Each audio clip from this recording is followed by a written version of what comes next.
13 anyos. Simple lang po ang buhay namin noon sa probinsya. Mayroon kaming maliit na lupang sinasaka at napagtatamnan. Tapos, mayroon din po kaming maliit na bangka na pangdalawahan lang.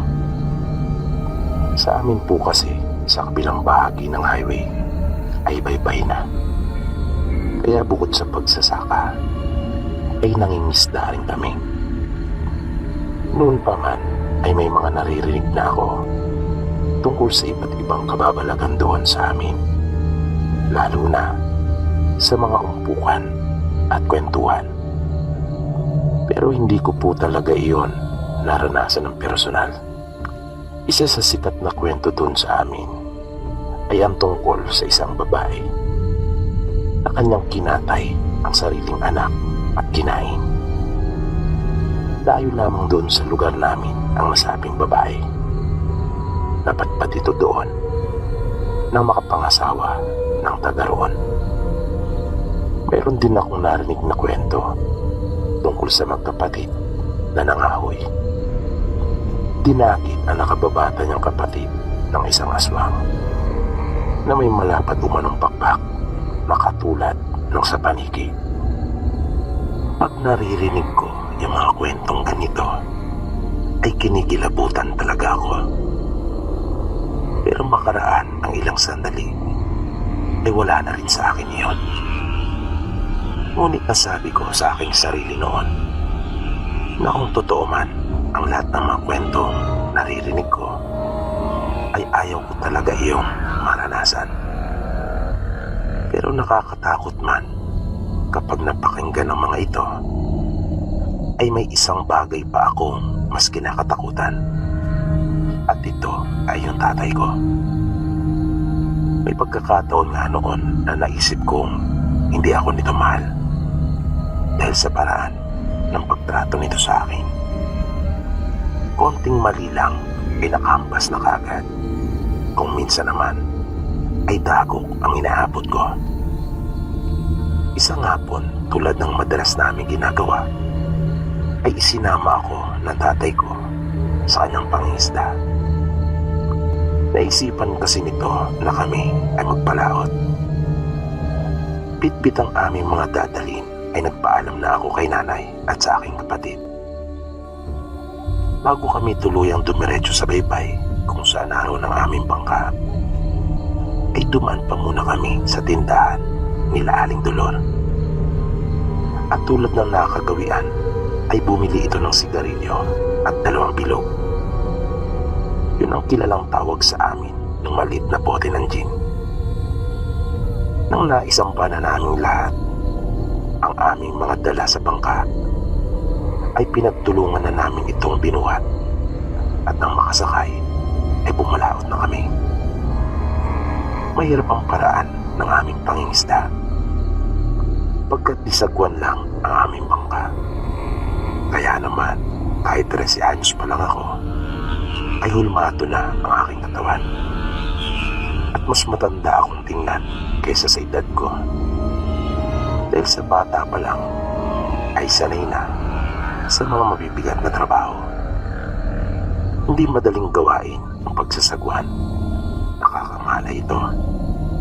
At mananakit ang katawan mo kapag hindi ka sanay. Sa pagpapalaot pa lang ay naabot na kami ng ilang oras. Medyo nakakahinga lang ako ng maluwag kapag narinig ko na ang boses ni tatay. At sinabi ang mga katagang, dito tayo pumesto ngayon. Mukhang marami dito. At di nga nagtagal ay narinig ko yung mga katagang iyon nang makapili na si tatay ng magandang mapupwestuhan. Ilang sandali lang ay nagsimula na itong mamunit. Pero nung nakakahuli na kami ng 5 pirasong isda, ay bigla na lang umambon. Nakalaunan ay mas lumakas pa iyon. At nakita namin na biglang sumama ang panahon. Kaya narinig ko pa noon si tatay na naitanong kung may bagyo ba raw noon pagkat wala naman daw siyang nabalitaan. At sinabayan pa yon ng malakas na hangin na lumaki bigla ang mga alon sa dagat. Naging maligalig ito, habang ang ulan naman ay mas lumakas pa at gumuhit ang matatalim na kidlat sa aming unahan na sinusundan ng pagtagundong ng malalakas na pagkulog.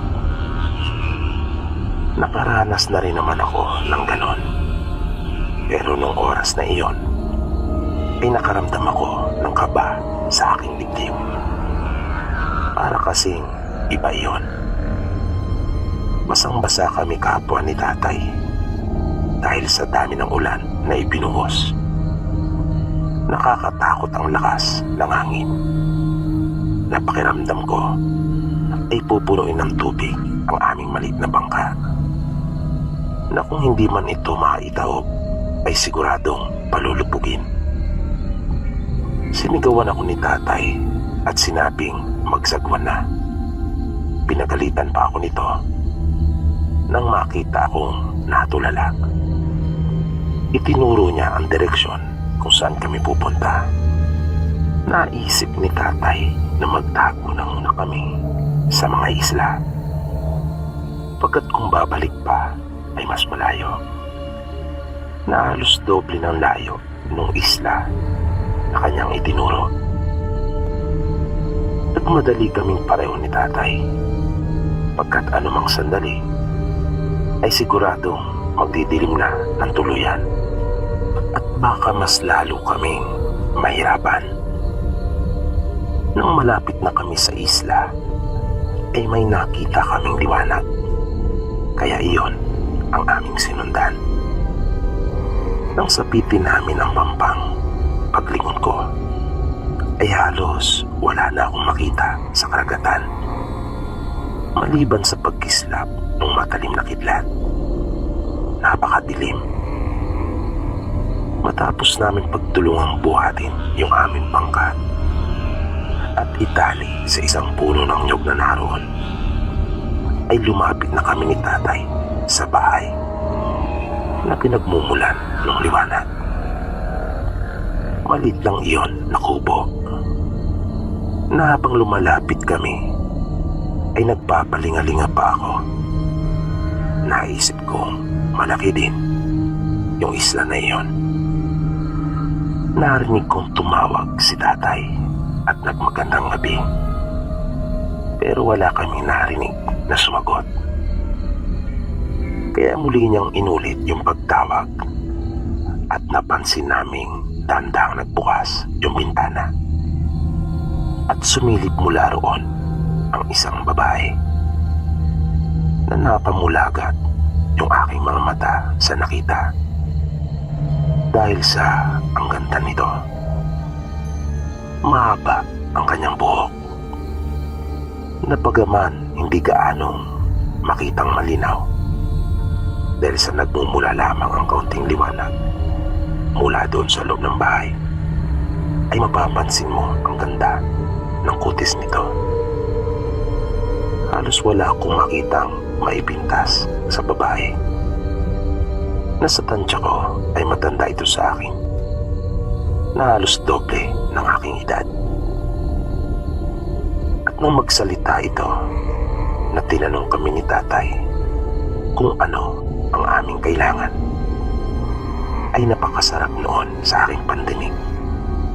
Napakalamyos ng kanyang tinig, na para iyong may mahikang taglay na nakakadagdag lalo sa kanyang ganda, na dahilan para lalo kang maakit at mahalina.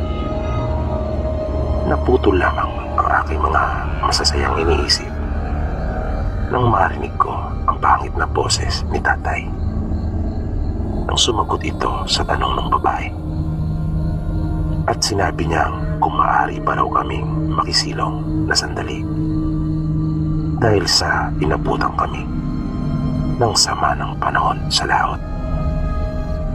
Hindi umimik ang babae, sa halip tiningnan kami nitong sandali ni tatay, at pagkatapos ay tumalikod na.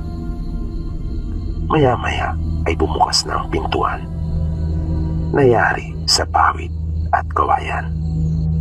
Lumapit kami sa may pinto at nakita naming naroon ang babae na siyang nagbukas noon. Pinapasok niya kami. Pagpasok namin ay mesa kaagad ang bumungad. Iyon na pala ang kainan. Nagpasalamat kami ni tatay pero nanatili lang kami nakatayo sa isang bahagi ng bahay. Sumenyas ito at sinabihan kaming maupo. Sa tapat namin ay may maiksing hagdan na may 2 baitang. Naisip kong marahil ay iyon naman ang kanyang kwarto. Nakaangat sa lupa ang bahagi na iyon ng bahay. Mabilis na gumala ang aking paningin sa loob. Wala akong nakitang ibang naroon maliban sa babae. Sa mahinang tinig ay sinabihan ako ni tatay na aking ibigay sa babae yung 5 pirasong isda na aming nahuli. Pag-abot ko sa babae noon ay tiningnan ako nitong sandali na para bang tinatanong kung para saan iyon. Kaya sinabi kong bigay namin iyon dahil sa kabutihan niya. Tinanggap naman ng babae yung isda at pumunta ito sa dulong bahagi ng bahay kung saan naroon yung kusina. Sa labas ay naririnig ko pa ring malakas na bumubuhos yung ulan. At walang palatandaan na anumang sandali ay titila iyon. Narinig naming nagsalita yung babae at sinabing kanya na lamang lulutuing lahat yung mga isda. At doon na umano kami kumain. Di ko alam pero nakaramdam ako ng tuwa nung aking marinig iyon. Na para kasing ang sarap nitong makasama at titigan. Ang ganda kasi ng manipis nitong mga labi na namumula-mula pa. At ang ganda rin ng mahabang buhok nito na lampas bewang na bumagay sa bilugan nitong mukha. At kapansin-pansin din ang ganda ng hubog ng pangangatawan nito na ang sarap marinig yung kanyang boses. Makalipas ang ilan pang sandali ay nakita kong muli ang babae at may hawak na itong lalagyan na umuusok. Naisip kong marahil ay iyon na yung niluto niyang ulam. Nagsandok na rin ito ng kanin at inilagay sa gitna. Inilabas ko naman yung baon namin. May dala rin kaming kanin at tuyo na pinarisan ng kamatis. Naupo na ito sa aming harapan at nagsimula na itong maglagay ng pagkain sa kanyang pinggan at kumain na ito. Kaya isinali na rin namin yung dala naming baon sa pinggan na nasa aming tapat at nagsimula na rin kaming kumain. Hindi ko maiwasang hindi mapatitig sa kanya. Napakaganda niya. Kahit si tatay ay napapansin kong panay ang tingin niya sa babae. Ngunit bigla akong napayuko nang makaramdam ng hiya. Nang kanyang salubungin ang tingin ang pagtitig ko sa kanya. At napansin kong iniusok nito yung mangkok na naglalaman ng sinabawan niyang isda na kanya akong pinapakuha dahil sa yung aming baon lang ang kinakain namin ni tatay. Nang wala pa rin sa aming kumikilos para kumuha ay minsan pa niyang iniusok ang mangkok. At nang mapatingin ako sa kanya ay nakita kong nanlilisik ang kanyang mga mata. Kaya sa hiya at takot na baka isipin niya ay ayaw namin sa kanyang niluto, ay napilitan na akong sumandok doon. Pero napansin ko na walang kalasa-lasa yung sabaw. Pero hindi ko na lang ipinalata pagkat naisip ko na baka magalit ito at mainsulto. Pero si tatay ay hindi talaga sumandok doon, na kanyang sinabi na ayos na sa kanya ang tuyo at kamatis. Pagkatapos naming kumain ay tumayo ako upang ilagay sana yung aming pinagkainan dun sa kanyang lababo. Pero pinigilan ako nito at hayaan ko na lang daw sa ibabaw ng mesa.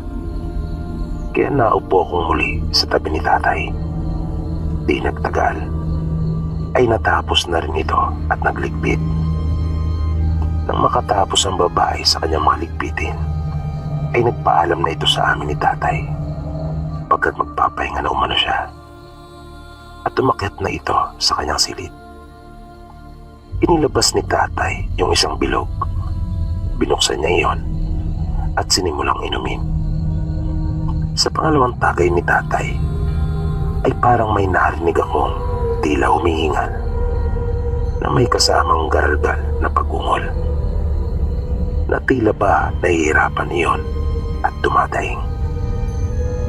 Pinakinggan ko pang mabuti iyon, pero malalakas na tunog ng hangin at pagpatak ng ulan na ang aking narinig. Kaya ipinagwalang bahala ko iyon sa pag-aakalang na mali lamang ako ng aking pagkarinig. Di ko na namalayang nakaitip na pala ako sa may mesa. Nagising na lang ako nang makarinig ng tunog mula sa silid ng babae, na naisip kong marahil ay dala lang iyon ng malakas na hangin, kung kaya nagawang maiangat yung bintana sa kanyang silid at inihampas sa dingding. Sinulyapan ko yung silid ng babae. Madilim doon, kaya naisip kong marahil ay mahimbing na itong natutulog. Nang mapasulyap ako kay tatay ay napansin kong paubos na ang iniinom nitong gin at namumula na ang kanyang muka. Marami na rin itong naitid na sigarilyo, pagkat nakita kong marami na ang nabawas sa kahanoon na nasa tabi ng sipo niya na lighter na bigay ng pinsan niyang nagtatrabaho sa abroad nang minsang magbakasyon. Kaya ipinikit ko na lang muli ang aking mga mata upang matulog, nang biglang napaigtad ako sa aking kinaupuan dahil sa nagulat ako sa malakas na pagkulog. Pero maliban doon ay may narinig pa kami. Nakarinig kami kapwa ni tatay ng malakas na pagpagaspas, na umiikot iyon sa palibot ng bahay.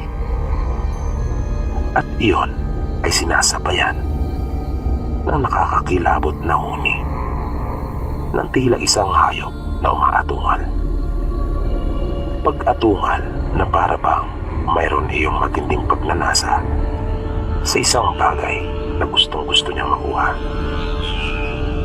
Nung sandaling iyon ay malinaw na naming naririnig iyon dahil sa humupa na yung unos sa labas, at biglang hinampas ng malakas na hangin ang nakasarang bintana sa tabi ni tatay, at nakita kong umangat ito.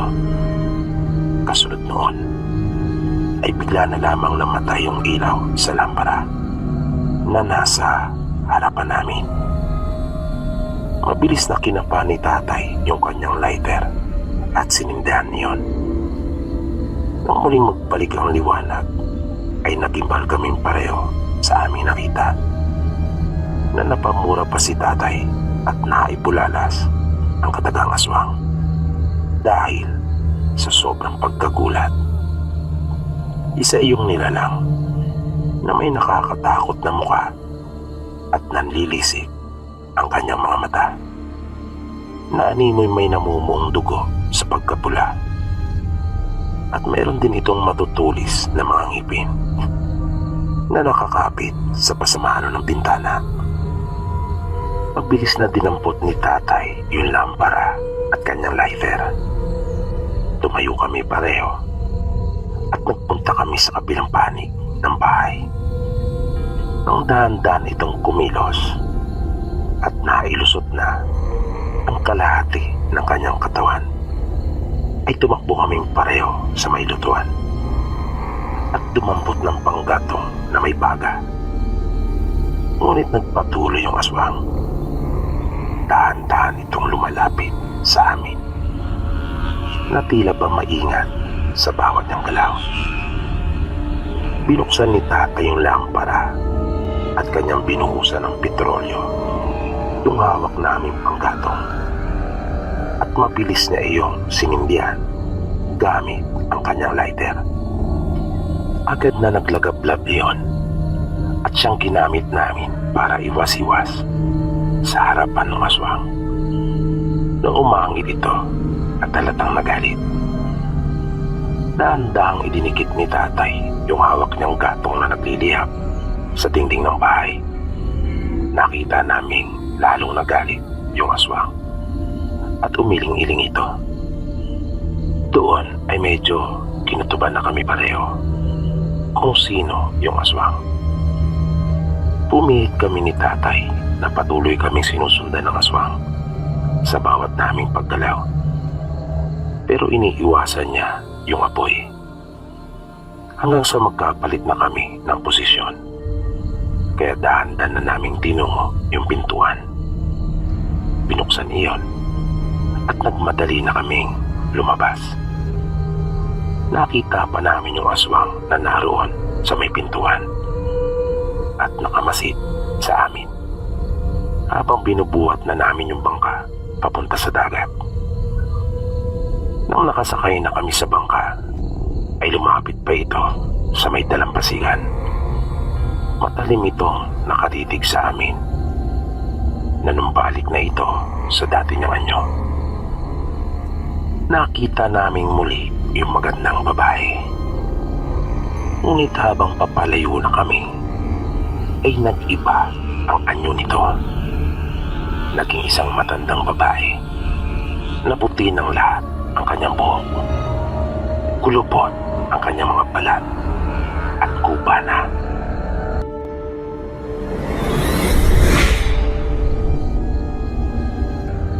Dati po ay hindi talaga ako naniniwala sa mga kwentong kababalagan.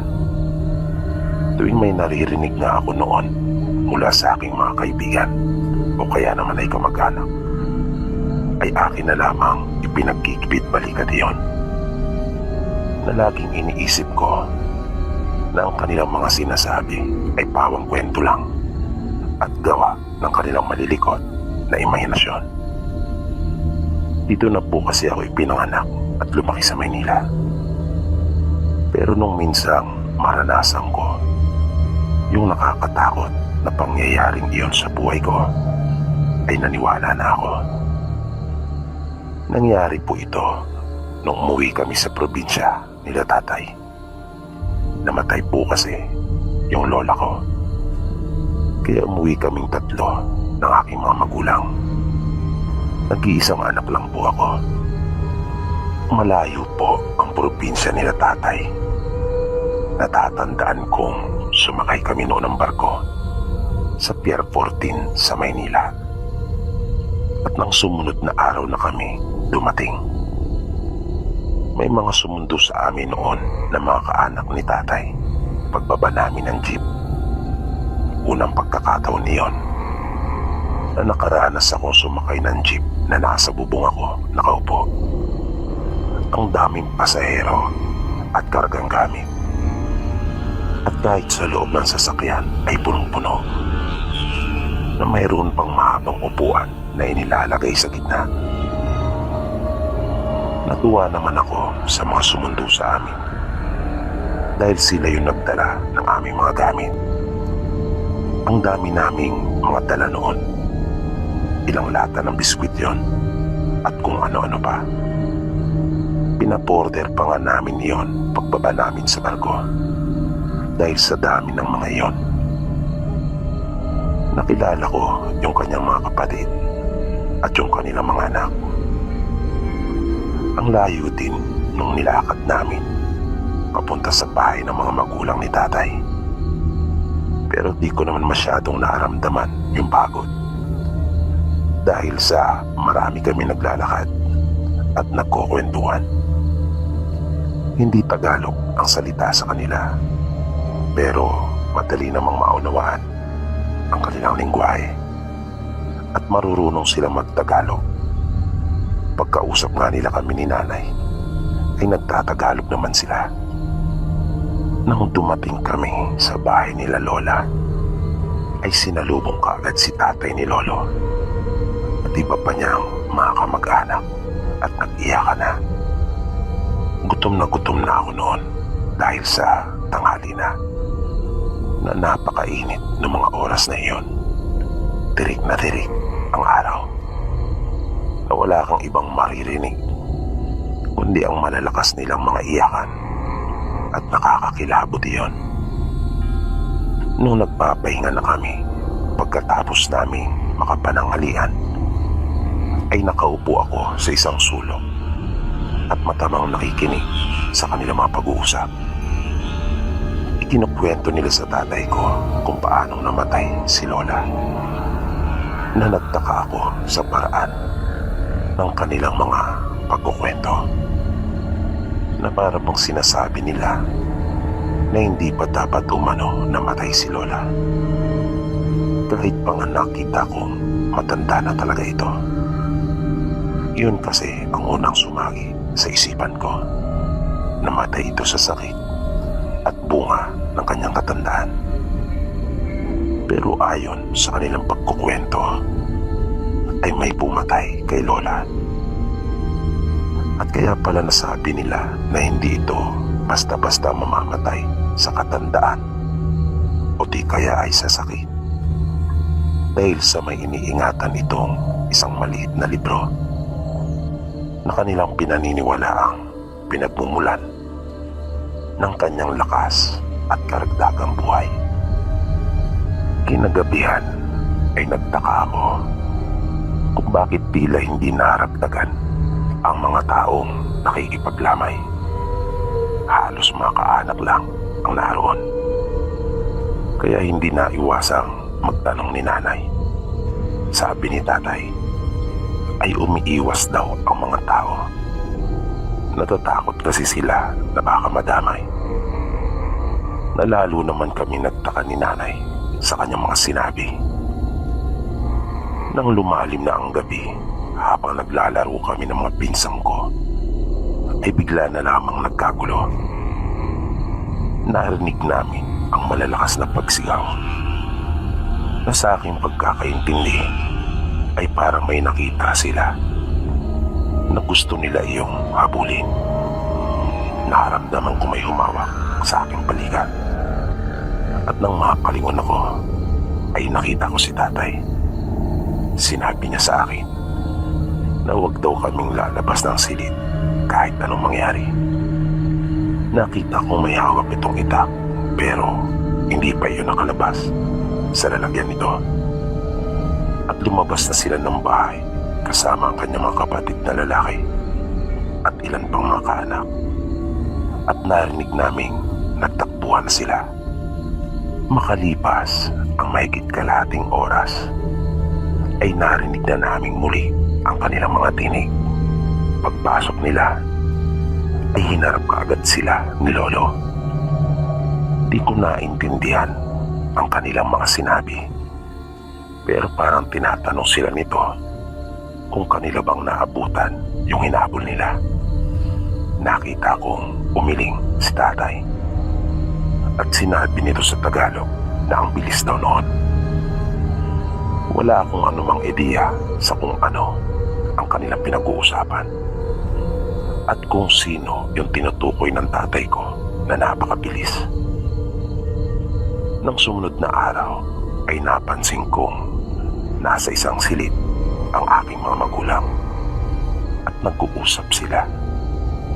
Lumapit pa ako ng kaunti sa may pinto na bahagyang nakabukas at nakinig ako sa kanilang pinag-uusapan. Dahil doon ay nalaman ko na yung kanila palang hinabol noong nagdaang gabi ay isang aswang. Na kahit ang nanay ko nang una niyang marinig iyon ay hindi makapaniwala at kanya pang naitanong sa aking tatay kung umiiral pa ba raw ang aswang noong mga panahong iyon. Na sinabi naman ng tatay kong oo at nais daw nitong makuha yung maliit na aklat na nasa pag-iingat ng lola ko nung nabubuhay pa ito. Ganong mga oras na iyon naman ay nakay lolo na. Nakita daw iyon ni lolo na iniluwa ni lola bago tuluyan itong malagutan ng hininga. Kinagabihan noon ay napansin kong nakaabang sila tatay kasama ng iba pang mga kalalakihang naroon. Pero naging mapayapa naman ang buong magdamag. Nang ikatlong gabi na namin doon, habang natutulog ay bigla na lang akong nagising nang may maramdaman akong nakatapak sa aking paa. Pagmulat ko ay nakita ko ang aking pinsan na mahimbing na natutulog sa aking tabi. Pagbaling ko ay may naaninagan akong parang mayroong nasa isang sulok na nasa tabi ng haligi. Medyo madilim kasi noon sa silid na pinagtulugan ko dahil yung kaunting liwanag na tumatagos doon ay galing lamang sa nakasinding mga ilaw doon malapit sa taul ni lola na ginamitan lang ng baterya ng sasakyan. Wala pa kasing kuryente noon sa kanila. Ang unang pumasok sa isip ko ay isa lang siya sa mga pinsang ko na naisip kong baka naihi at doon na lamang umihi sa may haligi na nakaluhod. Pero nang unti-unti nang masanay sa dilim yung aking mga mata, ay nakita kong nakaharap ito sa akin. At sa unang pagkakataon, ay noon pa lamang ako nakaramdam ng ganong katinding takot sa buong buhay ko. Nang bumungad sa akin ang kanyang nakakatakot na mukha, na talaga namang napasigaw ako ng ubod lakas. Ang haba ng uso nito, dala na rin marahil ng mga matutulis na ngiping nakausli. At para itong naligo sa mantika dahil sa nangingintap ang kanyang katawan. At kakaiba ang kanyang mga mata na masamang nakatitig at hindi man lang kumukurap. Pero mabilis itong lumabas sa bintana nang maramdaman niya nagpasukan na sa silid sila tatay at mga kapatid nito. Itinuro ko yung bintana at sinabing doon ito dumaan. Mabilis silang lumabas ng bahay at inabol iyon. Pero nang makabalik sila tatay, ay bigo muli sila na maabutan iyon. Kinabukasan ay nakita kong nag-uusap-usap silang lahat. Napagkasunduan nila na kanilang pupuntahan na yung aswang sa bahay nito.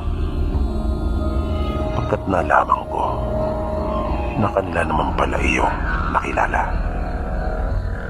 Narinig kong nagsalita pa si tatay at sinabing mas makabubuti pang araw yung gagawin nilang iyon upang matapos na ang lahat at malaman na rin daw kung ano ang totoo bago pa mailibing si lola.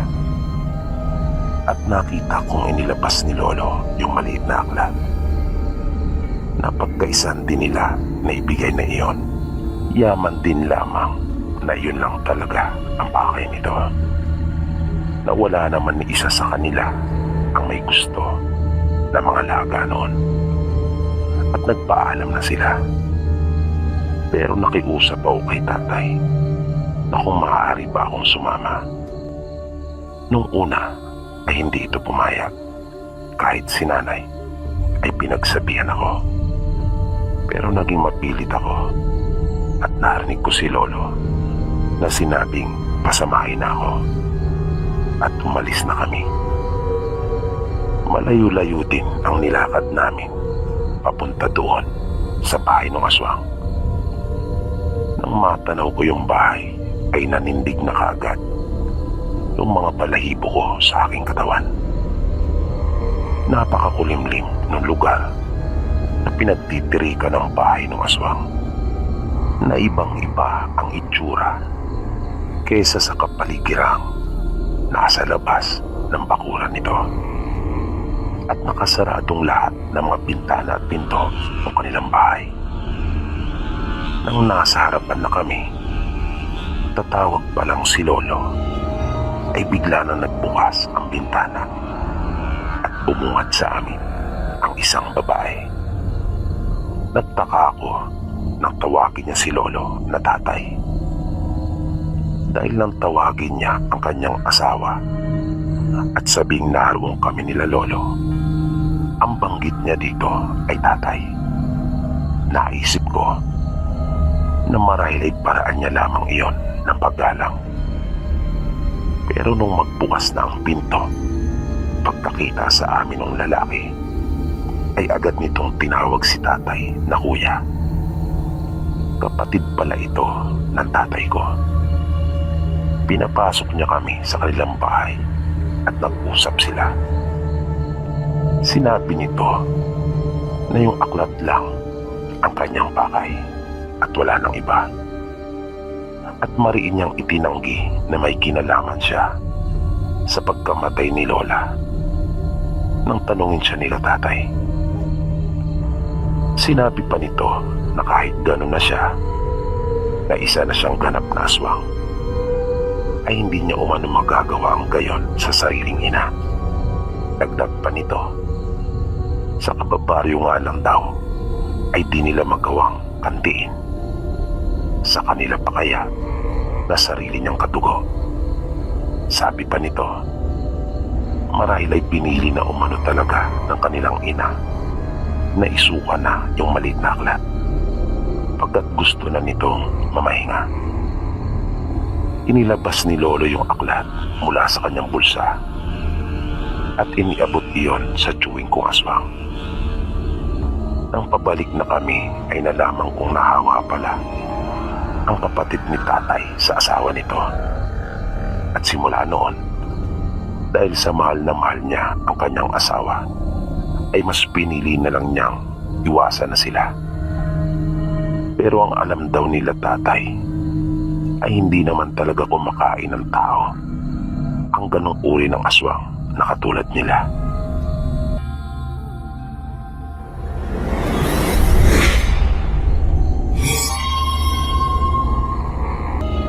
Nangyari po ito, ilang taon na rin ang nakakalipas. Pero tandang-tanda ko pa po ang lahat. Galing kami noon sa kasalan at dahil sa napasarap, kung kaya inabutan na kami ng gabi. May inarkila naman kami noon na jeep. Yun nga lang, ay hindi naman ito makakaakyat hanggang doon sa may amin. Dahil sa hindi talaga makakadaan, bukod sa makitid, ay hindi pa maganda yung daanan na tanging pang tao lang. Kaya mula sa kanto ay naglakad kami kasama yung ilang mga kaanak namin. Marami kami noon, mga partidos ng lalaking ikinasal. Ang bahay namin at nung dalawa kong pinsan ang pinakamalayo. Kaya kami na lang tatlo noong huli ang natirang naglalakad. May dala kami noong flashlight. Habang nasa daan ay pinag-uusapan namin yung mga nangyari doon sa kasalan. Nang bigla na lang humuni yung aswang. Kaya natahimik kaming tatlo at kinabahan. Nagmadali kami sa aming paglakad. Nung mga sandaling iyon ay nararamdaman naming nasa paligid lang ito dahil patuloy namin naririnig yung kanyang paguni. Medyo nakahinga lang kami ng maluwag nang matanaw na namin yung bahay ng mga pinsang ko. Sa takot ko ay hindi na ako dumiretso pa nang uwi sa amin. Nakiusap ako sa kanila na kung maaari ay doon na muna ako matulog. Nagpahinga muna kaming sandali. Pagkatapos ay inihanda na rin namin yung aming higaan. 2 ang kwarto sa kanila. Isang tipikal lang na bahay sa probinsya. Nasa kabilang kwarto ang kanilang mga magulang at parehong nagpapahinga na. Nang nakahiga na kami habang nagpapaantok, ay nagkwentuhan pa muna kaming magpipinsan. Pero may napansin ako, kaya pinatahimik kong sandali silang dalawa. At tama nga ang aking narinig. Huni iyon ng aswang. At sinundan kami hanggang sa kanilang bahay. Kinabahan ako, pero hindi katulad noong nasa daan pa kami. Naisip ko kasing kahit naman paano ay ligtas kami sa loob ng kanilang bahay. Biglang tumayo yung pinsan ko at kanyang siniguradong nakasara yung bintana. At nang masiguro niyang nakasara yung mabuti, ay nagmamadali na rin itong nahiga sa tabi ko. Napapagitnaan kasi nila akong magkapatid noon. Sila ang kasundo ko sa lahat kong mga pinsan. Siguro dahil sa sila ang katubo ko. Kaya nga ang bansag nila sa aming lugar ay 3 Maria. At dahil nga sa paghuni na iyon ng aswang, kaya lalo kaming hindi na nakatulog. Doon kasi sa amin ay pinaniniwalaan talaga ang mga aswang. Dahil marami na ang nakaranas at nakakita sa mga ito. Ayon sa aming mga lolo at lola, nagsimula ang aswang doon sa amin nang mapabalitang may dumaong na isang barko na naglululan ng mga pamilyang aswang na hindi malinaw sa kanila kung saan galing ang mga ito. Basta bigla nilang sumulpot doon sa bayan namin. At simula nga noon ay marami na ang napabalitang mga kababalagan at mga pangyayaring may kinalaman ang mga aswang. Kahit mga nakahiga na kami noong mga oras na iyon, ay sinikap naming hindi talaga matulog. Ayaw pa rin kasi tumigil ng aswang na aming naririnig. Napakiramdam naming 3 ay tumitsyempo lamang ito. Yung tipong nag-aabang ng tamang pagkakataon para isagawa yung masama niyang balak sa amin. At makaraan ang ilang sandali ay naramdaman naming lumundo yung balayan ng kanilang bahay. Na masasabi mo talagang mayroong tumapo doon sa bubong. Sa mahinang tinig ay sinabi ko sa isa kong pinsan na si Ina na kanya nang hipan yung lampara para kung sakali man ay hindi niya kami kaagad makita. At umalis kaming 3 doon sa katre. Kinuha din namin yung isinapi namin doon at inilagay sa ilalim. Pumasok kami at doon nahiga. Narinig kasi namin yung mga pagkaluskos doon sa pawid nilang bubong. At sa unang pagkakataon, Sir Bibi, nakita ko yung mapupulang mata ng aswang na sumilip mula doon sa butas na kanyang ginawa. Nakita ko iyon sa siwang sa pagitan ng sahig nung katre. Pulang-pula iyon na para talagang nagbabaga. Kaya totoo po yung mga narinig kong kwento dito sa inyo na sinasabi ng mga sender nyo dahil naranasan ko mismo. Yung aswang na nakita ko ay ganon ang kanyang mga mata. Madali naming napansin iyon dahil sa tanging iyon lang yung nagliliwanag sa gitna ng dilim. At nalaman din namin na matindi talaga ang pagnanais nito na maisagawa yung kanyang balak sa amin. Napakiramdam ko talaga ay para bang takam na takam siya sa aming tatlong magpipinsan. Dahil makailang ulit pumatak yung kanyang laway sa sahig ng katre. Na nagtilamsikan pa ako sa may pisngi.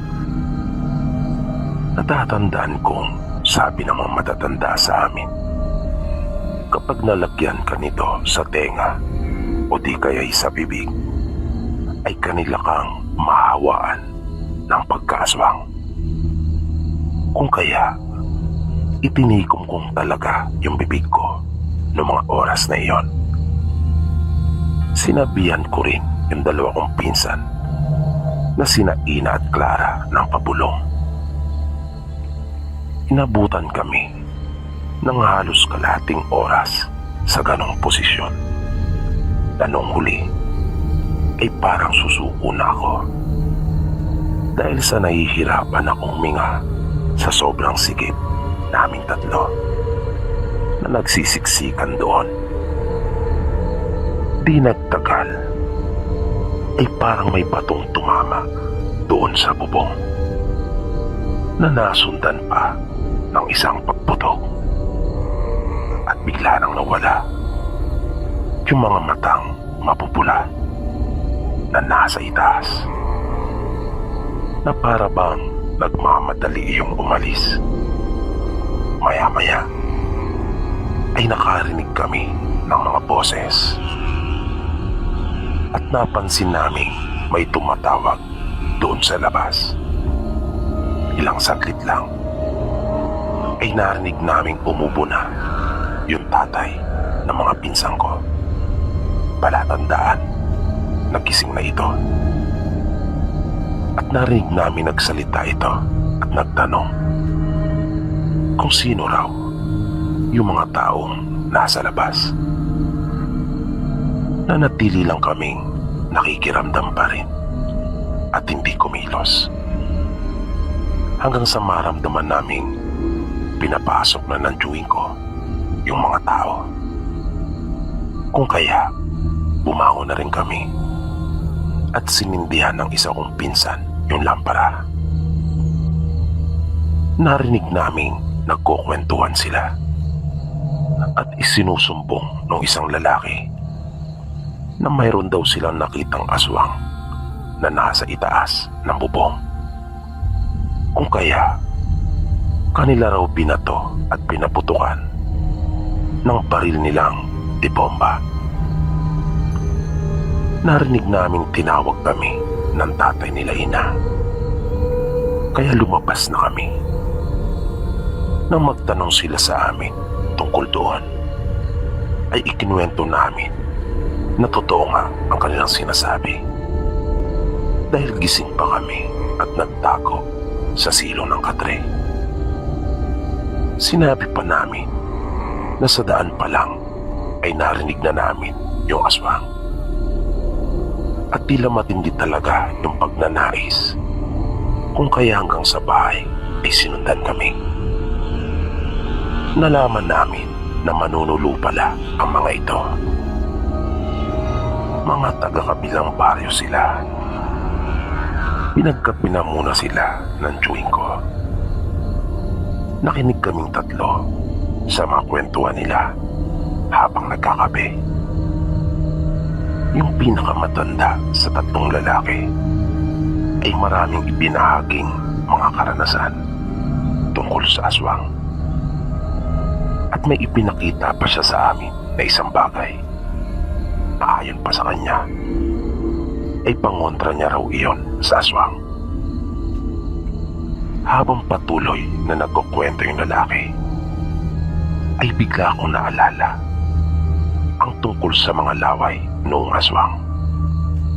Nagka-interes naman ang mga ito na makita iyon. Kaya humingi sila ng pahintulot sa tiyuhin ko kung pwede ba raw pumasok sila sa silid upang matingnan. Sama-sama kaming pumasok doon sa kwarto at napapulalas yung nanay nila Clara nang kanyang makita yung laway. Inilapit ng lalaki yung bagay na kanyang ipinakita sa amin.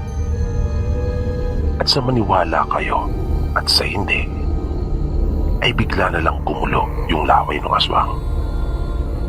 Bumubula-bula iyon hanggang sa umusok at unti-unting naging aso na sumama sa hangin. Namangha kami sa aming nakita. Noon pa lang ako nakakita ng ganon. At sigurado akong ganon din yung buong mag-anak nila Ina at Clara. Matapos iyon, nagsalita yung lalaki at sinabing walang dudang aswang nga talaga yung nasa bubong na kanilang pinato at binaril. Bago sila tuluyang umalis, nagpaalala pa ito sa amin at sinabing maging maingat kami dahil sa babalik pa umano yung aswang na iyon, sapagkat napigilan ito sa masama niyang plano at higit sa lahat ay kanila raw itong nasaktan at nasugatan. Kung kaya siguradong gaganti umano ito. Nang mapatingin ako sa aking tiyuhin, ay agad kong nabakas yung pag-aalala sa kanya na napansin rin pala iyon nung lalaki. Kaya may kinuha pa ito sa kanyang bag at iniabot niya iyon sa tiyuhin ko. Kanyang sinabing makakatulong iyon para malaman kung mayroong aswang na nasa paligid. Lana iyon na nakalagay sa isang maliit na bote. Sabi ng lalaki, kukulo ang langis na nasa loob kapag mayroong aswang. Na kahit konti na lang ang laman nito ay aapaw pa rin. Nang tuluyan na silang magpaalam, ay nagpasalamat kami sa kanila. Nung gabing iyon ay hindi na kami nakatulog pa nila Ina at Clara. Panay ang tingin namin doon sa lana na ibinigay ng lalaki. Buti naman at wala na kaming naramdamang kahit ano pa patungkol sa aswang hanggang sa mag-umaga. At nang mataas na ang sikat ng araw, ay nagpaalam na ako sa kanila at umuwi na ako sa amin. Pagdating ko sa amin, ay kinamusta ako nila nanay tungkol sa kasalan. Hindi na ito nagtatanong kapag hindi ako nakauwi dahil alam nilang naroon ako kanila Clara. Sinabi kong maganda naman at masaya. Naging maayos naman kako yung kasal. Kaso, ang hindi naging maayos ay nung pag-uwi namin. Dahil sa sinundan kami ng aswang. Kaya nag-alala si nanay nang marinig yung sinabi ko. Kahit ang tatay ko ay napatanong kung ano raw ba ang nangyari. Kaya ikinuwento ko sa kanila. Matatanda na ang nanay at tatay ko. At dalawa lang kami na kanilang anak. Na dahil sa may katandaan na, kaya wala na silang hilig na dumalo pa sa mga okasyon. pagkat hirap na silang maglakad ng malayo. Umaasa lang kami noon sa padala ng ate ko na nasa Maynila nagtatrabaho. Ang kaya lang kasi namin gawin noon ay ang magtanim-tanim ng gulay at mag-alaga ng manok. Ako naman ay hindi pa tapos noon sa pag-aaral. Kinagabihan noong araw na iyon, habang nagpapahinga na kami, ay biglang lumakas yung pagkalabog ng aking dibdib na parang ayaw ko pang maniwala dahil narinig ko yung huni ng aswang. Tumayo ako mula sa pagkakahiga at pupunta sana ako sa silid ng mga magulang ko nang makasalubong ko si nanay at tinanong ako kung akin pa raw narinig iyon. Narinig din pala kasi ng nanay ko yung paghuni ng aswang. Sabi pa niya sa akin, parang nasa tabing bahay lang namin iyon. Nagpasama sa akin si nanay at tinungo namin yung kusina. Kumuha kami ng asin at aming inilagay iyon sa palibot ng bahay.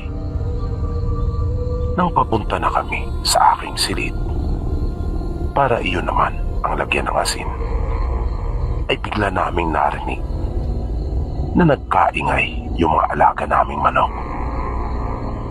Kaya naisip kong marahil ay nasa puno yung aswang.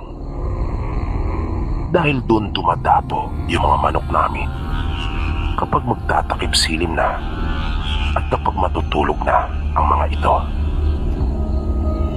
Nang bigla na lang nanindig yung balahibo ko, marinig namin si tatay na nasa labas at pinabubuksan sa amin yung pinto. Kinabahan kami na baka kung mapaano ito. Na napatanong pa nga si nanay kung ano raw ang ginagawa nito roon. Pagpunta namin sa may pinto ay bigla kaming nagpatinginan at pansamantala pang natigilan. Nang mapasulyap kami sa kanilang silid at makita naming pareho ni nanay na nakahiga pa rin naman si tatay sa kanilang higaan at mahimbing na natutulog. Kaya naman nga talaga kami sa aming natuklasan. Nakakayang iyon ng aswang. Pero kasabay noon ay lubha din kaming natakot at nag-alala. Sinabi ni nanay na kahit anong mangyari ay wag na wag raw namin bubuksan ang pinto o bintana dahil parang iyon lang umano ang hinihintay na pagkakataon nung aswang. Buti na nga lang rin at naipagawa na ni ate yung aming bubong pagkat yari na ito sa yero. Kaya hindi ako masyado nag-alala na baka maulit yung aking naranasan doon sa bahay ng mga pinsang ko. Nakita ko pang kinuha niya yung walis at iniharang ito ni nanay ng pabalagbag sa may pintuan namin. Hanggang sa nakatulog na lang ako. Siguro dahil iyon sa sobrang antok ko na rin. Pagkat hindi ako nakatulog noong nagdaang gabi. Pero si nanay ay hindi daw talaga natulog noon. Nakiramdam siya buong magdamag. Nawala lang ang aswang ayon sa kanya nung mga alas 4 na ng madaling araw. Na naisip kong napakatyaga ng aswang. Pero natakot ako dahil indikasyon iyon na talagang masiti yung pagnanais nito na maisagawa yung masamang plano niya para sa amin. Nang mga alas 10 na ng umaga ay dumating sa bahay namin sila Clara at Ina. Agad nilang ikinuwento sa akin na binalikan sila ng aswang at hindi lang umano isa, kundi dalawa pa. Na dahil sa sinabi nilang iyon, ay lalo akong nag-alala. Aking sinabi rin sa kanila na mayroon ding aswang na nagparamdam sa amin noong nagdaang gabi. Nagkatinginan silang magkapatid nang marinig ang sinabi ko. Kaya naisip naming marahil ay nagtawag pa ito ng kanyang mga kaanak dahil sa nasaktan ito ng mga mangangaso. Dagdag na sabi pa ng magkapatid sa akin ay wala raw tigil yung pag-awas nung langis sa lalagyan nito. At kanila pang ipinakita iyon sa akin dahil sa dinala nilang magkapatid. Nakiusap ako sa kanila na kung maaari ay makahingi ako ng kahit na kaunti. Dahil naalala ko yung sabi ng lalaki na kahit kaunti lang ay kukulo pa rin ito at aawas kapag mayroong aswang na nasa paligid. Kanila naman akong binigyan at inilagay ko rin iyon sa maliit na bote. Makailang ulit nangyari yung ganon sa amin, Sir Bibi. Halos ginabi-gabi nila kami. Hanggang sa isang araw, habang naroon sa aming bahay, sila Clara at Ina, ay may dumating na isang babae na hindi pa naman masyadong katandaan. Kasalukuyan kami noon nagmimerienda ng nilagang saging habang nagkukwentuhan. Sabado noon, tandang-tanda ko. Nang kausap ko na ito, ang sabi niya ay gusto raw niyang bumili ng kamuting kahoy. Naghahanap raw kasi siya dahil doon sa kanila ay mga walang tanim ang tao. Babakain niya umano iyon sa alaga nilang baboy. At kung mayroon rin umano kaming ipinibenta na baboy, ay kanya ring bibilin. Dahil sa nagbibenta rin sila ng karne nito. May ilang puno kaming tanim noon. Kaya tinanong ko siya kung ayos lang ba sa kanya kahit hindi ganoon karami. Pumayag naman ito at sinabing walang problema. Kaya pinatuloy ko siya at pinuntahan ko sila nanay para sila na ang makipag-usap doon sa babae. Pero sa totoo lang, noong mga oras na iyon, ay iniisip ko kung saan ko nakita yung babae. Dahil sa pamilyar talaga siya sa akin. Pagbalik ko, kasama ko na sila nanay. Nagtaka naman ako kung bakit biglang tumayo sina Ina at Clara at sinalubong ako. Kanilang iniwan yung babae. Sabi ng magkapatid ay aswang umano yung babae. Nang mag-usisa ako, ay sinabi ni Clara na uminit yung bote ng lana at ng kanyang tingnan ay kumukulo na ang langis sa loob noon. At nang mapasulyap ako sa babae, ay nahuli ko itong nakatingin sa amin ng masama. Nagduda na rin siguro ito tungkol sa kung ano ang aming pinag-uusapan. Pasimple kong dinampot yung walis at umikot kami sa bahay. Nakita naming kausap nila nanay yung babae. Mabilis kaming lumapit sa may pinto at ipinalakpak yung walis tingting doon. Napalingon sa amin yung babae na napatras kaming tatlo dahil sa may kung anong puwersa na kasama yung pagkakatitig niya sa amin na para ba iyong nakakapasok. Napakatalim ng pagkakatingin niya sa amin na naramdaman namin yung kanyang galit. Malakas na yung kutob naming magpipinsan noon, na siya yung aswang na gumagambala sa amin. Napansin kaagad namin na parang hindi siya mapakali, na nakailang beses na itong nagpaalam, pero hindi pa rin naman magawang umalis. Hindi siya makadaan doon sa nakabalagbag na walis tingting, at nagsimula ng magtayuan ang buhok nito. Inilabas ng pinsan ko yung bote ng langis at kanyang binuksan ang takip noon, na kanyang sisindihan yung umaawas.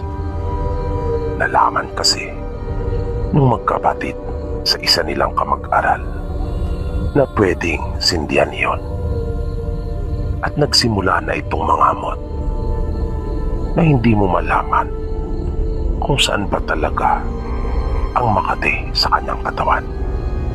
Pero pinigilan kami ni nanay at ipinahinto yung aming ginagawa. Sinabi nitong iyon nga raw ang kanilang pinag-uusapan. Ginamit lang pala ng babae na dahilan yung tungkol sa kamoting kahoy at baboy. Pero ang totoo, kung kaya pala ito naparoon, ay para humingi ng tawad tungkol sa ginagawa ng kanyang mga anak, na dahil sa sinabing iyon ni nanay ay natulala kaming magpipinsan. At doon ko na naalala kung saan ko ito nakita. Tama, doon sa kasal ng kaanak namin. Nakasama sila sa mga bisita na partidos ng babae. Humingi kami ng tawad sa kanya at ipinagtapat namin kung ano ang tunay na nangyari, na hindi kami ang nanakit sa kanyang anak,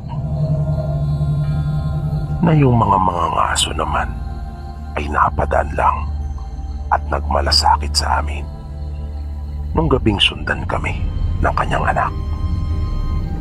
At nang maging malinaw na ang lahat at makapagpaliwanagan, ay umalis na yung babae na masaya.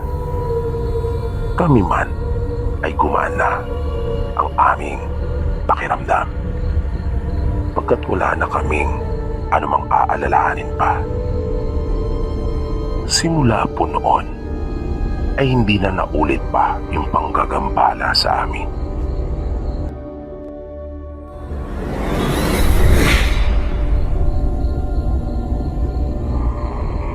Nais ko lang pong ibahagi yung kwento ng lolo ko sa akin. Naganap ito nung kabataan pa niya. Sa probinsya po nila ay usong pagtatanim ng tubo. Mahirap ang gawain iyon, parang pagkukobra, na makailang ulit mo hahawakan. Wala silang sariling lupa na sinasaka noon. Mga trabador lang sila. At madalas ay laging wala sa tamang oras ang pagpapasahod sa kanila. Kaya panay lang ang kanilang bali. Minsan, matapos na makabali, ay naisipan nila ng pinsan niya na dumayo ng inuman. Kanilang pinuntahan ang isa nilang kaibigan. Pero dumaan muna sila sa tindahan at bumili ng maiinom at sigarilyo. Padilim na noong mga pagkakataong iyon. Nang dumating na sila sa bahay ng kanilang kaibigan, ay nalaman nilang umalis din pala ito, na katulad nila ay dumayo rin ng inuman. Kaya kanila na lamang niyaya yung tatay nito na si Mang Tirso. At dahil sa manginginom din ay natuwa ito, na kinatayan pa sila ng manok. Nang nasa kalagitnaan na sila ng kanilang inuman, ay biglang may malakas na kalabog silang narinig sa itaas na bahagi ng bahay. na napalingon talaga pareho sila Mario at ang kanyang pinsan. Mabilis na kumilos ang tatay ng kanilang kaibigan at umakyat sa itaas na hindi man lang nito nagawang magpaalam sa kanila. Nagmamadali ito at parang nag-aalala. Matagal na hindi nakababa si Mantirso at ilang pagkalabog pa ang kanilang narinig. Pagkatapos noon ay isang nakabibinging katahimikan ang bumalot sa buong kapaligiran. Makaraan ang ilang saglit ay napalingon silang bigla nang mapansin nila si Mantirso. Pawis na pawis ito at nawala ang saya sa kanyang mukha. Ganon din ang sigla sa kanyang katawan. Nagulat pa sila nang sabihin nito sa kanila na tsaka na lang daw nila ituloy yung kanilang ginagawang inuman at kailangan na raw nilang umalis. Kaya nagkatinginan silang magpinsan at nagtaka. Tumayo na sila at nagpaalam. Dinampot naman ng pinsan ni Mario ang natirang bote ng alak at sinabing sayang. Paglabas nila ay napakadilim na. Kaya kanila nang binuksan yung dala nilang flashlight at lumakad na. Sa daan ay nag-usap silang magpinsan at kanilang napagkwentuhan yung nangyari sa bahay ni Mantirso. Blanko ang kanilang mga isipan sa kung ano talaga ang totoong nangyari. Kung ano yung dahilan ng mga pagkalabog at kung bakit sila pinauwi agad nito. Hanggang sa napalingon silang pareho nang maramdaman nila kapwa na may sumusunod sa kanila at agad silang napatakbo. Pagkat nung lumingon silang magpinsan ay kitang-kita nila ang anak ni Mantirso na si Miriam na namumutla ito at nangingitim ang palibot ng kanyang mga mata at ang laki ng kanyang ipinayat. Nakatipa ang kanyang mga kamay na tila mangyayakap. Ngunit alam nila sa kanilang mga sarili na isang uri iyon ng pagyakap na may masamang intensyon. Pagkat napansin din nila ang walang patid na paglalaway nito.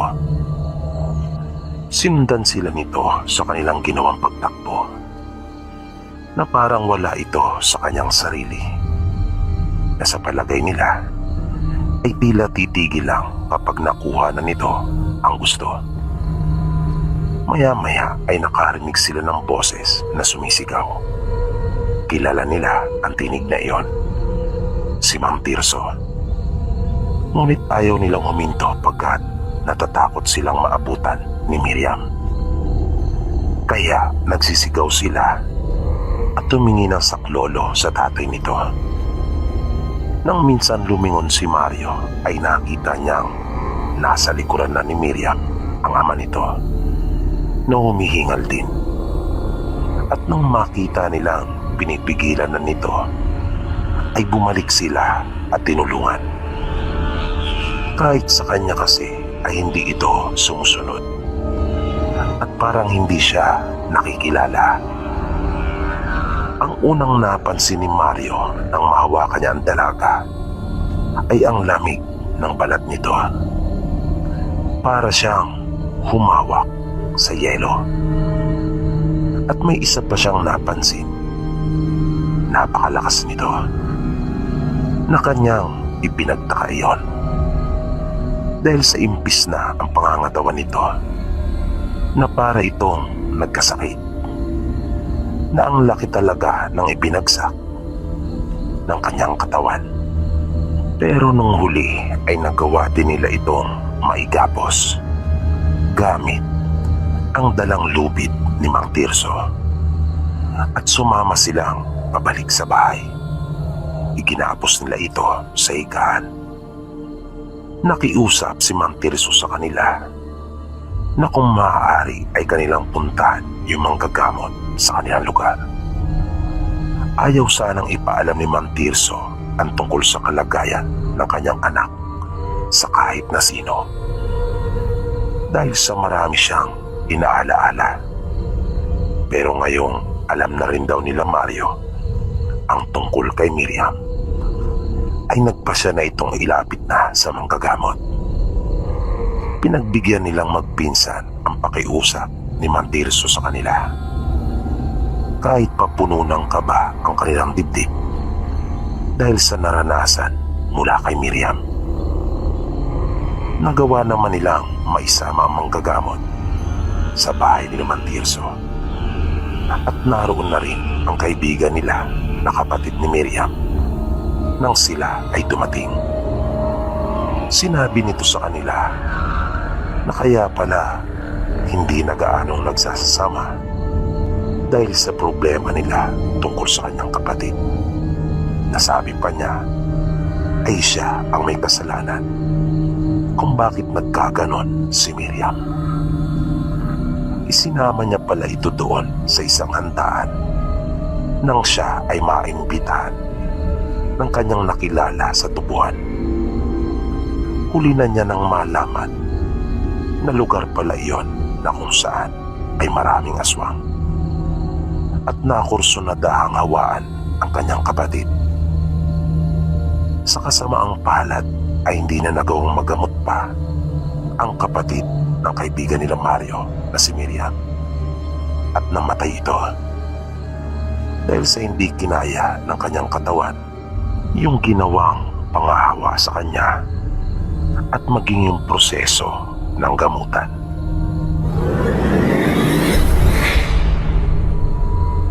Magandang gabi po sa iyo, Sir Bibi. Tawagin niyo na lang po ako sa pangalang Mino. Sarili ko po itong karanasan at totoong nangyari. Nasa probinsya pa po ako nung mangyari ito. Kahit po kasi noong mga paslit pa lang kami, ay alam na namin ang tungkol sa mga aswang. Kung sa Maynila kasi ay ginagawang panakot sa mga bata para hindi na lumabas ng bahay, ay iba pagdating doon sa amin. Marami ng mga pangyayari sa amin na yung mga nagdadalang tao ay nakukunan. At marami na rin mga sanggol doon na bigla na lamang nagkakasakit at namamatay. At ang lahat ng ito ay pinaniniwalaang kagagawan ng aswang. Ayon na rin kasi sa kwento mismo nung mga nakaranas. Minsan, nang wala kaming pasok sa paaralan, ay napag-utusan kami ng aming nanay na hatdan ng pagkain si tatay doon sa bukid. Kasama ko noon ang kuya ko. Ang edad ko noon ay 9 na taon, habang ang kuya ko naman ay magdo-12 na noon. 11:00 pasado pa lang iyon at tirik na tirik ang araw. Sa unahan namin ay may nakita kaming tao. Malayo pa ito sa amin nung una namin siyang masulyapan. Pero nakapagtatakang sa isang iglap ay mabilis siyang nagpapalipat-lipat ng pwesto na hindi nga nagtagal ay halos nasa harapan na namin at makakasalubong na. Kilala namin yung matanda na iyon. Iyon ay si Aling Ingkay. At naririnig namin ang usap-usapan na iyon ay isang aswang. Kaya, nang malaman namin na siya pala iyon, ay tumakbo na kaming mabilis ni Kuya. Ang sumunod na naranasan ko ay nang manood naman kami ng nakababata kong kapatid ng beta. Nakawilihan kasi namin ang panonood noon sa baybay. Lalo na at wala namang kaming telebisyon sa bahay noon, pagkat wala pa kaming kuryente. At dahil sa marami kaming magkakapatid, kung kaya naka-schedule ang aming panonood, nagtatabi kami ng pera sa aming mga baon upang makapanood. Nang papauwi na kami ng kapatid ko, ay bigla na lang kaming nakarinig ng huni ng isang aswang. Na di nagtagal ay tunog naman ng isang tao na parabang humihingal, na nakapagdulot talaga iyon ng matinding takot sa amin ng aking kapatid. Kaya napatakbo na kaming dalawa ng todo, na nang mapalingon ako ay nakita ko na naman yung matanda, si Aling Ingkay, na lumabas mula doon sa gilid ng daan. Isang gabi, habang kumakain kami, ay biglang humuni yung aswang. Nagalit si Kuya at kanyang sinigawan iyon. Ang nakababata kong kapatid naman ay kumuha ng 2 bakal at kanyang ikiniskis iyon, na lumika ng nakakangilong tunog. Narinig naman naming lalong nagalit yung aswang. Kami lang 3 noon ang nasa bahay. Yung iba naming mga kapatid at magulang ay nasa lamay. May kamag-anak kasi kami na nasa kabilang baryo noon na namatay. Habang abala silang dalawa, ay tinakbo ko naman ang mga bintana at pinto. Sinigurado kong nakasarang mabuti ang lahat ng iyon. Habang patuloy sila sa kanilang ginagawa, ay aking sinaway yung nakababatang kapatid, na kanya nang itigil yung ginagawa na pagkiskis sa mga bakal, dahil sa di ko na gusto yung pakiramdam noon. Pero sinabihan ito ni Kuya na ipagpatuloy lang, na bigla na lang naging mas agresibo ang aswang. Galit na ito at kinakalampag yung aming bubungan.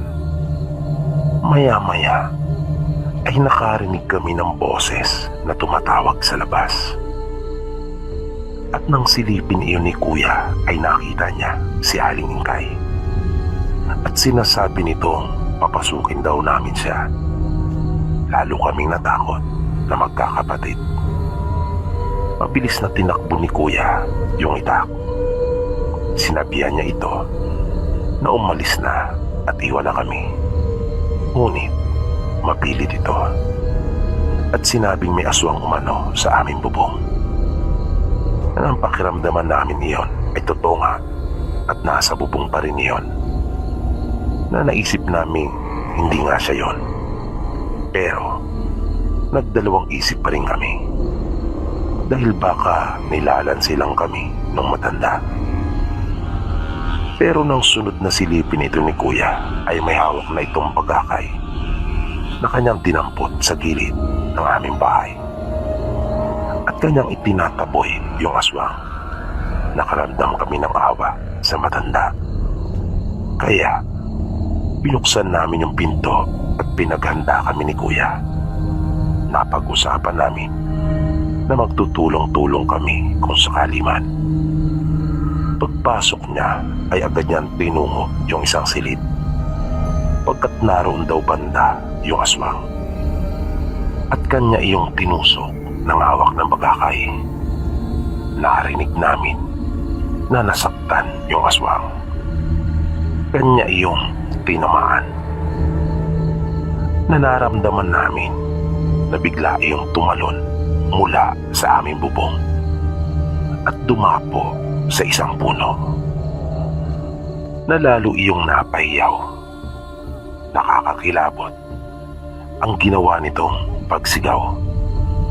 Nanindig ang mga balahibo ko talaga sa katawan nang aking marinig iyon.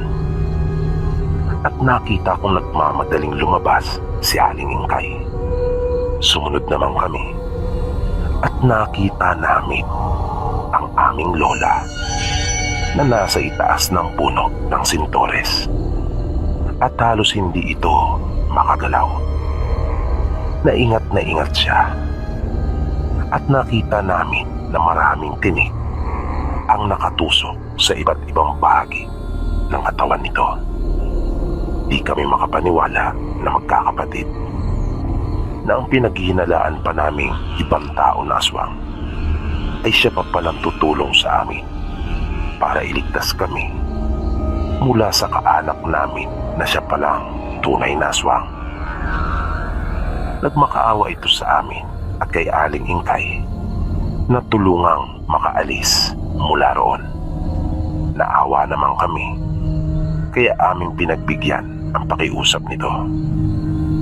Pero simula noon ay hindi na kami lumapit pa sa nanay ng aming ina.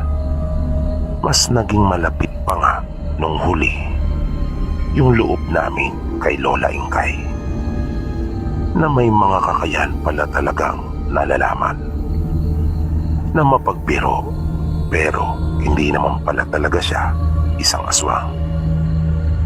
Ipinagtapat naman sa amin ni nanay na hindi niya minana ang pagiging aswang ng kanyang ina, kaya wala kaming dapat nalalahanin.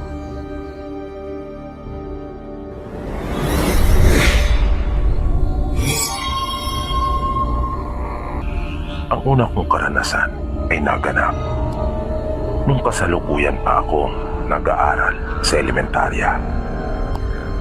Sa probinsya po kasi namin, Sir Bibi, ay malayo ang paaralan. Talagang nagtsatsaga kami noon na maglakad araw-araw. Lakad sa pagpasok. Tapos, ganun din sa pag-uwi. Kapag tag-init, ay mas mainam pa para sa amin. Dahil sanay naman kami sa init. Mas mahirap para sa amin kapag umuulan dahil sa maputik ang daan at madulas. Naranasan ko nga noong pumasok ng paaralan na puno ng putik ang aking damit pagkat nadulas ako sa daan. Minsan, nang pauwi na ako galing sa paaralan, ay napagkatuan namin ng kaklase kong si Mina. Nagulatin at takutin yung isa pa naming kamag-aral na si Ruben. Kaya nagmadali kami at nagtago sa gilid ng daan. Medyo padilim na nung mga oras na iyon. At para mas lalo itong magulat at matakot, ay naisipan naming doon ito mismo tambangan sa may malaking puno ng balete na sinasabing mayroong nagpapakita. Makaraan ang ilang minuto naming paghihintay, ay natanaw na namin siyang paparating. Kaya naghanda na kami ni Mina. Nang malapit na ito sa puno ng balete at tatapat na sa amin, ay bigla na lang naramdaman kong parang namanid ang buong katawan, na para bang nagtayuan yung aking mga buhok. Kakaiba po talaga yung pakiramdam na iyon, na nang mapalingon ako sa aming likuran, ay tila kami ni Mina ang nagulat sa aming nakita at agad na napatalon sabay takbo.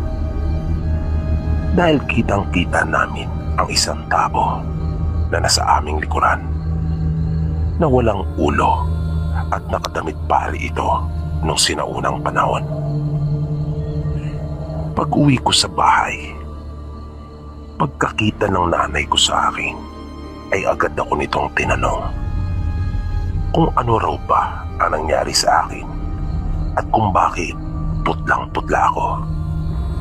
Sinabi ko sa kanya na aming nakita yung sinasabing pare na pugot ang ulo doon sa may balete. Bago kami maghapunan nung gabing iyon, ay talaga namang inapoy na ako ng lagnat.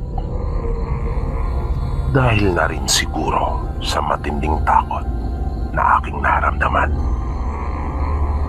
Ang sunod ko namang naranasan ay nung makakita ako ng isang pares ng paa na katulad sa kalabaw. Yung paaralan kasi namin ay yari lang sa bawid, na yung ibabang bahagi ay kawayan na ipinakong palang. Kaya kapag may naglalakad sa gilid noon, ay makikita mong talaga. Malapit na kami noong magtanghalian. Tinatapos na lang namin yung ipinapakopya sa pisara nang mapasulyap ako sa aking gilid. Nang makita ko yung pares ng paa, naluba ko iyong ipinagtaka. Pagkat bakit dalawa lang ang inaasahan ko na makita, kung iyon man ay hayop. Di sinsanay 2 pares na mga paa. Kung kaya, kinilabutan ako.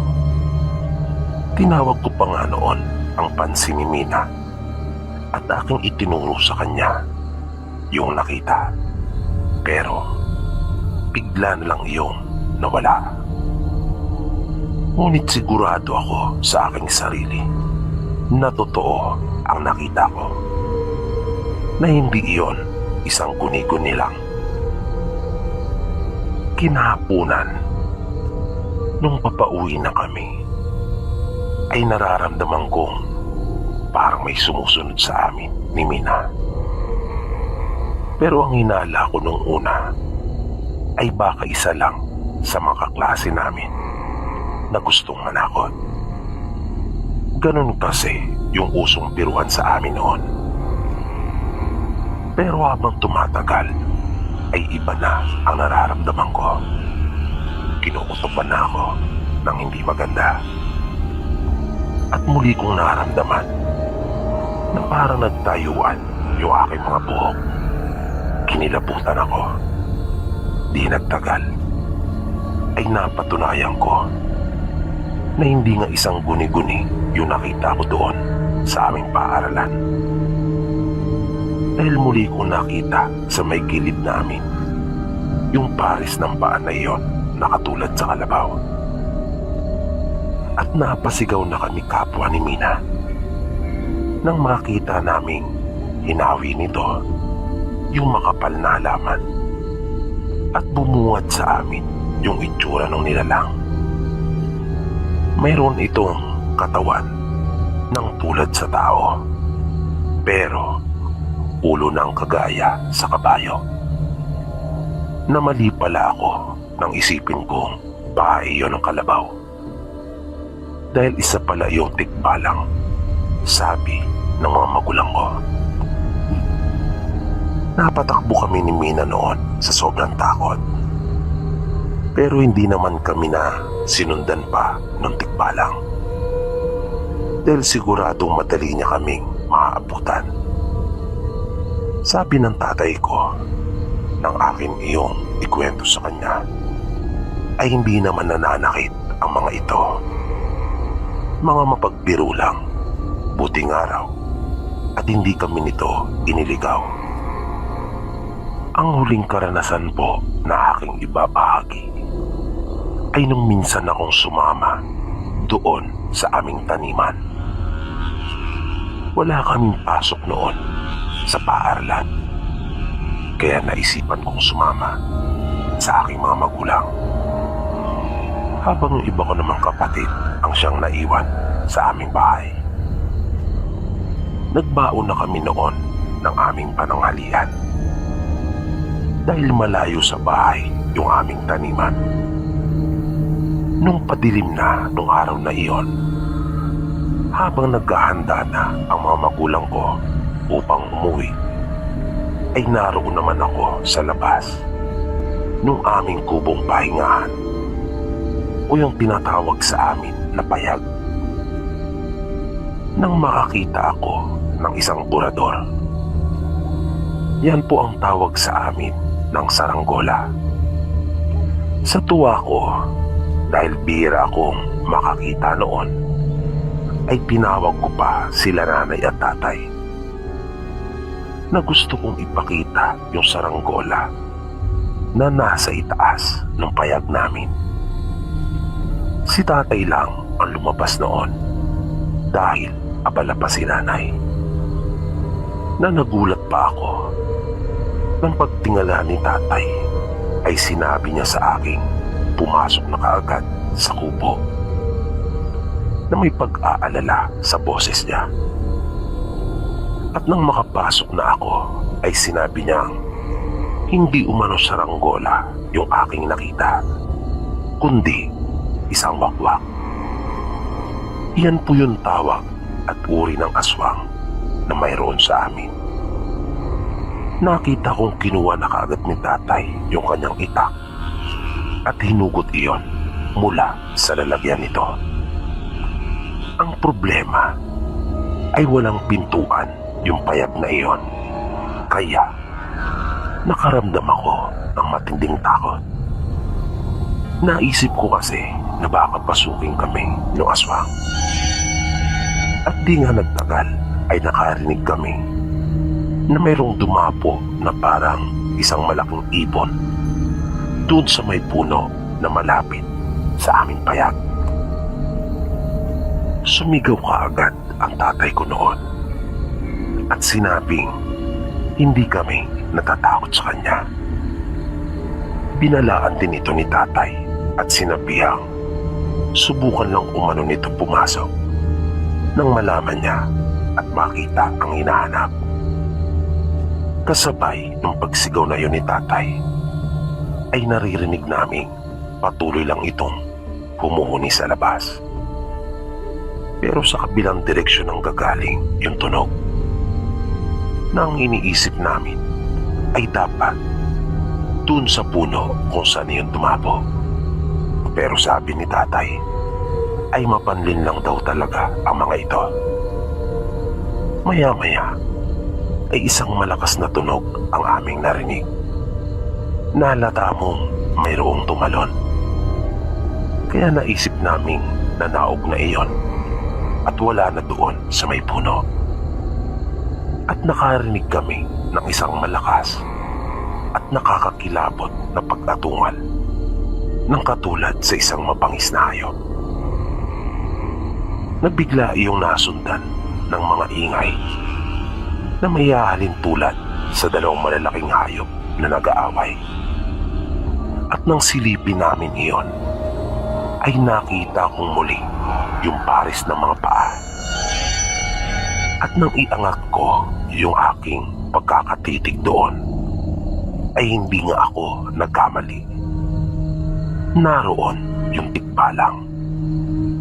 At nasaksiyan namin kung paano sila magpambuno ng wakwak na nagsitalsikan at umangat sa hangin yung mga alikabok. Hindi kami makapaniwala ng mga magulang ko na makakasaksi kami ng ganong uri na tagpo. Hindi nagtagal yung sagupaan na iyon na napakabilis ng mga pangyayari. Sa isang iglap ay naglaho yung aswang na parang pula at hindi kinaya yung lakas ng tikbalang. Simula po noon ay lagi ko nang nararamdaman yung tikbalang na umaali-aligid sa akin. Wala naman akong lakas ng loob na harapin dahil natatakot pa rin ako. Hinayaan ko lang siya. Total naman ay wala naman itong ginagawang masama sa akin. Minsan ay nararamdaman ko pa nga na nagpapapansin din ito, na gumagawa ng iba't ibang kaparaanan upang makapagparamdam. Natigil lang iyon nung magpa-Maynila na ako.